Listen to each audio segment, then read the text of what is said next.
ഈ കഴിഞ്ഞിടയ്ക്ക് ഞാൻ ഒരു ചെറുപ്പക്കാരനെ പരിചയപ്പെട്ടു. നല്ല മിടുക്കൻ ചെറുപ്പക്കാരൻ. കാരണം മിടുക്കൻ എന്ന് പറയാൻ ഒരു കാരണമുണ്ട്. ഒരു രാത്രി സമയത്ത് അവൻ്റെ ഭാര്യയും കൊണ്ട് നടക്കാൻ ഇറങ്ങിയിരിക്കുന്നതാണ് ഈ ചെറുപ്പക്കാരൻ. ഈ ഭാര്യ ഒരു സാധാരണ ജീവിതം നയിക്കുന്ന ഒരു ഭാര്യയല്ല. ഒരു ആക്സിഡന്റിന് ശേഷം നാളുകളായി കിടപ്പിലായിരുന്നു. പിന്നീട് ഇപ്പോൾ സാവധാനം ജീവിതത്തിലോട്ട് പച്ചവെച്ച് വരുന്നുണ്ട്. പക്ഷേ മാനസികമായി അങ്ങേയറ്റം താളം തെറ്റിക്കിടക്കുന്ന ഒരു ഭാര്യ. ഈ സ്ത്രീ ജന്മനാ മാനസിക രോഗിയായിരുന്ന വ്യക്തിയല്ല. ഈ സ്ത്രീ നല്ല ആരോഗ്യത്തോടുകൂടെ എക്സ്ട്രാ ഓർഡിനറി പവർഫുൾ ആയിട്ട് ആ കുടുംബത്തിന്റെ വരുമാന മാർഗമായിരുന്നൊരു സ്ത്രീയാണ്. എന്നാൽ ഒരു ആക്സിഡന്റിന് ശേഷം താളം തെറ്റി. ഈ ഭാര്യയും കൊണ്ട് ഇങ്ങനെ കൈപിടിച്ച് നടക്കുമ്പോൾ നാട്ടുകാരൊക്കെ ഇങ്ങനെ ചോദിക്കും, എടാ നിനക്കൊരു ജീവിതം വേണ്ടേടാ, എടാ നീ ഇത് എത്ര നാളെന്നും പറഞ്ഞ് ഇവളെ ഇങ്ങനെ കൊണ്ടു നടക്കുന്നത്. ഇവൻ അവരോടൊക്കെ പറയുന്ന ഒരു കാര്യമുണ്ട്. അവളുടെ കൈ ഇങ്ങനെ ചേർത്ത് പിടിച്ചിട്ട് പറയും, ഇതെന്റെ ഭാര്യയാണ്. ഇവൻ എന്നോട് പറഞ്ഞ ഒരു ആത്മീയ രഹസ്യമാണ് നിങ്ങളോട് പറയാനുള്ളത്.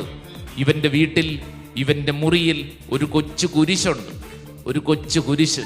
ഇവൻ പറയുവാ, അച്ഛാ നേരം വെളുക്കുമ്പോൾ ഞാൻ എഴുന്നേറ്റ് ആ കുരിശിന്റെ മുമ്പിൽ നിൽക്കും.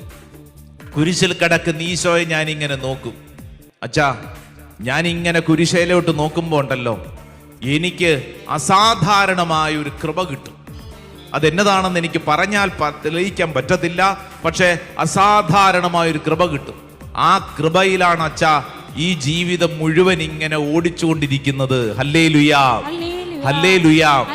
ഞാൻ ഇങ്ങനെയുള്ള സംഭവങ്ങളൊക്കെ നിങ്ങളുടെ മുമ്പിൽ പറയുമ്പോൾ ഇവിടെ ഇരിക്കുന്ന ഓരോരുത്തരും ശ്രദ്ധിക്കേണ്ടത് ആരെക്കുറിച്ചാണെന്നറിയാവോ? നിങ്ങളെക്കുറിച്ച്. ഇത് ഞാൻ പറയുമ്പോൾ ഞാൻ ചിന്തിക്കേണ്ടത് എന്നെ കുറിച്ച്. കുരിശിലേക്ക് നോക്കുമ്പോൾ എനിക്ക് എന്താണ് കിട്ടുന്നത്? ഈ കുരിശ് എന്നെ എന്താണ് പഠിപ്പിക്കുന്നത്? പൗലോസ്ലീഹ പറയുന്നത് ഇങ്ങനെയാണ്, നാശത്തിലൂടെ ചരിക്കുന്നവർക്ക് കുരിശിന്റെ വചനം ഭോഷത്വമാണ്, രക്ഷയിലൂടെ ചരിക്കുന്ന നമുക്കോ അത് ദൈവത്തിന്റെ ശക്തി അത്രേ. കുരിശ് നമ്മുടെ ജീവിതത്തിൽ മുന്നോട്ട് നയിക്കാൻ നമുക്കൊരു ശക്തിയാണ്. ഹല്ലേലൂയ. നമ്മൾ ഇന്ന് കടന്നു പോകുന്ന എല്ലാ അനുഭവങ്ങളെയും വേറിട്ട ഒരു കാഴ്ചപ്പാടിൽ മനസ്സിലാക്കുന്നതിന് ഈ കുരിശ് നമുക്ക് ബലം നൽകും. അതുകൊണ്ട് കുരിശിനെ സ്നേഹിക്കണം. ഹല്ലേലൂയ. അടുത്തിരിക്കുന്ന ആളോട് പറഞ്ഞ കുരിശിനെ സ്നേഹിക്കണം. ആ കുരിശിനെ സ്നേഹിക്കണം. ഹല്ലേലൂയ.